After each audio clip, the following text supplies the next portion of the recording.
The first page is a mix of defense and utility that focuses on a strong laning phase. The most important part of this page is the extra health potion that you get through wealth, along with the potion buffing masteries, which amount to an extra 220 health level 1. The sustain is crucial in the early levels of bot lane, and the best part about this page is that you don't sacrifice too many defensive stats to get the extra sustain.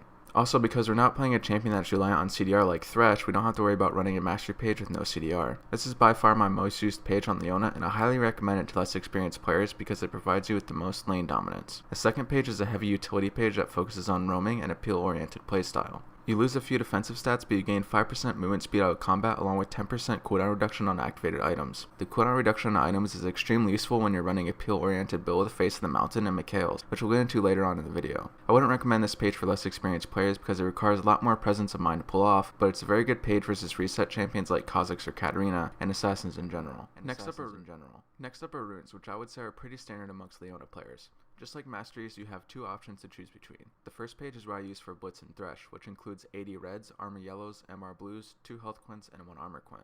80 reds are great on Leona because she has an auto attack reset with her Q, so in a rotation of auto Q auto, 8.5 AD amounts to an extra 25.5 damage. Armor yellows and MR blues are standard in most rune pages due to their efficiency, and health quints are a great source of effective health in the early game. I would say this is the most common page I use currently just because poke lanes aren't incredibly popular anymore. However, when I do play against a poke lane, I like doing quints and armor reds. Leona's defensive stats are so high naturally that even without health quint, she's still tankier than most supports, so sacrificing a bit of health for more sustain is generally the best option. It hurts to lose the extra attack damage, but at the end of the day, attack damage doesn't mean anything if your health is too low to engage in the first place. She ate well, and for that you need a speed boost from Talisman. If your team comp doesn't have an initiator because it's a poke comp, that's okay too because a speed boost helps in kiting as well.